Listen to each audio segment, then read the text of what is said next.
Caste system में हर एक cast को रैंक के बेसिस पे डिवाइड कर दिया जाता है कि ये कास्ट उससे ऊपर है तो ये कास्ट उससे ऊपर है, फर्स्ट सेकंड थर्ड फोर्थ ऐसे करके कास्ट सिस्टम में रैंकिंग दी जाती है। लेकिन वर्ण व्यवस्था में कोई रैंकिंग नहीं दी जाती।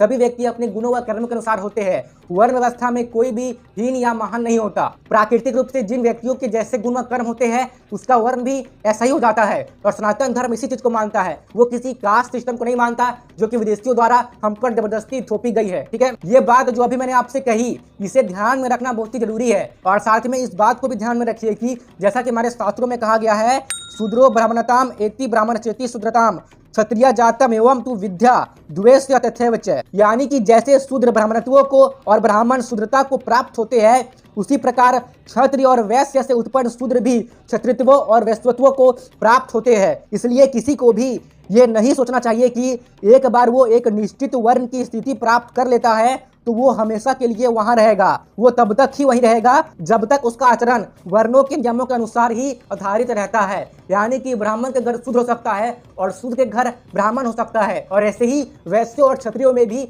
उनका वर्ण का परिवर्तन हो सकता है। जिन जिन व्यक्तियों के जैसे गुण व कर्म होते हैं उनके वर्ण भी वही हो जाते हैं। तो हमें कास्ट सिस्टम को माइंड से निकालकर हमारे सनातन धर्म में वर्णित इसी वर्ण व्यवस्था को ध्यान से समझने की आवश्यकता है। ऐसा करने पर हम सभी हिंदुओं में एकता आएगी और हम सभी लोग अपनी संस्कृति का अच्छे से पालन कर पाएंगे। और जब जब भारत अपनी संस्कृति का अडिगता के साथ और अच्छे से पालन करेगा तब तब भारत विश्व गुरु बनेगा। भारत उस समय पर विश्व गुरु इसीलिए था क्योंकि भारत अपनी संस्कृति का कठोरता से पालन करता था। लेकिन जैसे जैसे लोगों ने अपनी संस्कृति को भूलना शुरू किया और लोगों में पाश्चात्य संस्कृति समाती गई और लोगों ने अपने धर्म के बारे में जानना छोड़ दिया, वैसे वैसे हमारे समाज में विकृतियां बढ़ती गई। जातिवाद जैसा घिनौना झूठ हमारे समाज में जहर की तरह चारों ओर फैल गया, जिससे कि जातिगत भेदभाव हुई। लोगों ने एक दूसरे को जात के आधार पर भेदभाव करना शुरू कर दिया। छुआछूत जैसी गंदी बीमारी हमारे समाज में फैलती गई क्योंकि हमने अपने धर्म में वर्णित अच्छे तरीके से वर्ण व्यवस्था को समझने का प्रयास नहीं किया,